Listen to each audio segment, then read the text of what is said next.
time he drew down her hand, she turned on him a face softened but not disfigured by emotion, and he said to himself somewhat cruelly that even her weeping was an art. The reflection steadied his voice, and he asked between pity and irony, "Isn't it natural that I should try to belittle all the things I can't offer you?" Her face brightened, but she drew her hand away as though renouncing something to which she had no claim. "But you belittle me, don't you?" she returned gently, "in being so sure these are the only things I care for?" Selden answered quite simply, "But you do care for them, don't you? And no wishing of mine can alter that." He had so completely ceased to consider how far this might carry him that he had a distinct sense of disappointment when she turned on him a face sparkling with derision. "Ah," she cried, "for all your fine phrases, you're really as great a coward as I am, for you wouldn't have made one of them if you hadn't been so sure of my answer."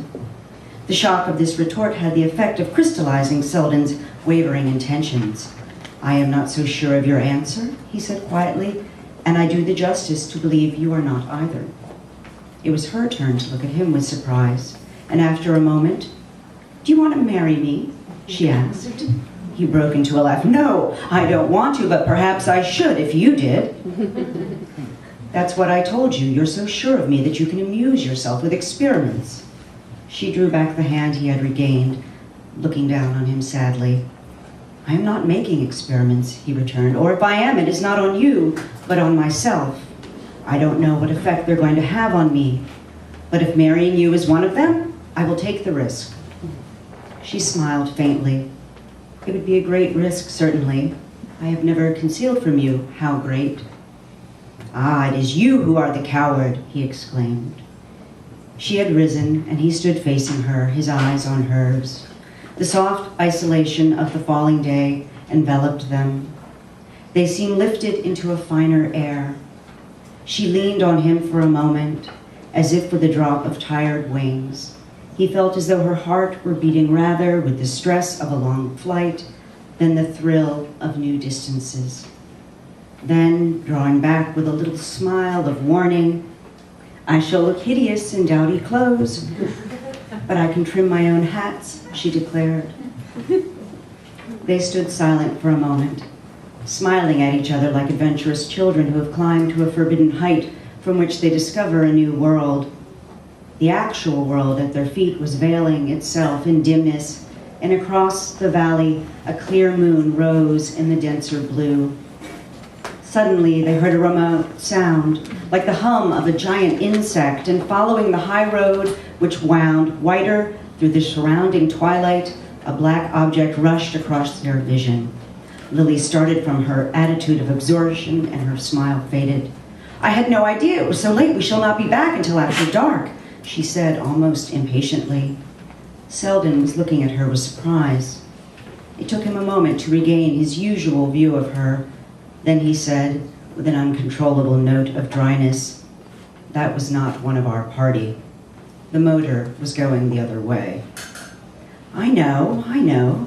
He saw her redden. "But I told them I was not well, that I should not go out. Let's go down."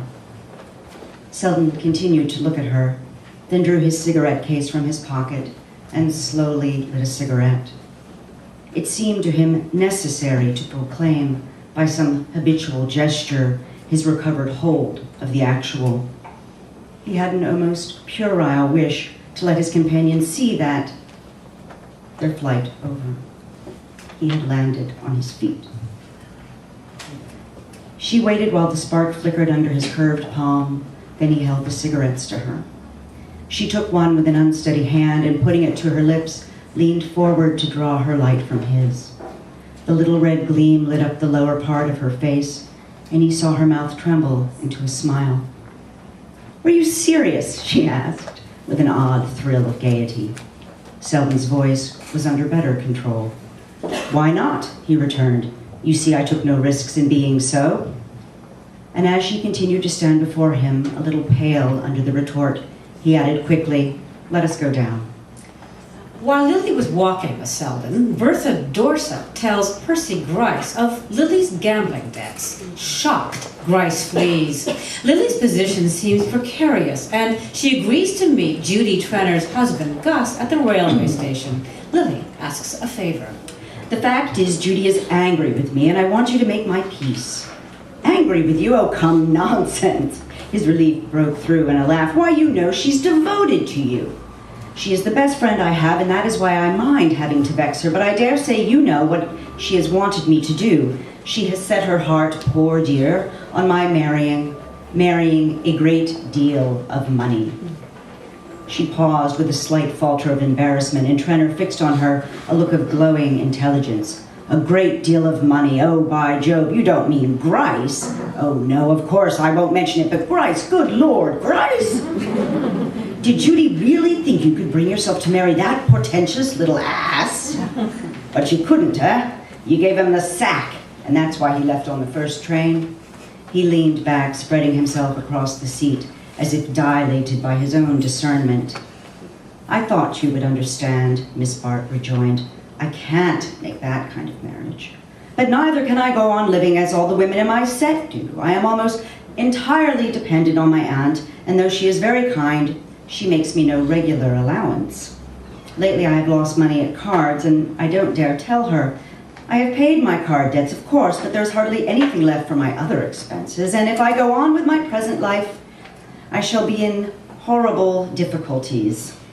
She added in a lighter tone, I didn't mean to bore you with all this, but I wanted your help in making Judy understand that I can't, at present, go on living among you all. I'm going away tomorrow to join my aunt at Richfield, and I shall stay there for the rest of autumn and dismiss my maid and learn how to mend my own clothes. At this picture of loveliness in distress, a murmur of indignant sympathy broke from Trenner. Before the drive was over, he had tried to prove to Miss Bart that he could make a handsome sum for her without endangering the small amount she possessed. She was too genuinely ignorant of the stock market to understand his technical explanations, or even perhaps to perceive that certain points were slurred. She understood only that her modest investments were to be mysteriously multiplied without risk to herself. Again, she felt the lightening of her load and felt ready to meet any other demand that life might make, even letting Trenner, as they drove homeward, lean a little nearer and rest his hand reassuringly on hers. This cost her only a momentary shiver of reluctance. It was part of the game to make him feel that her appeal had an uncalculated impulse, provoked by the liking he inspired. The renewed sense of power in handling men helped also to obscure the thought of the claim at which his manner hinted. He was a coarse, dull man, a mere supernumerary in the costly show for which his money paid. Surely to a clever girl it would be easy to hold him by his vanity, and so to keep the obligation on his side.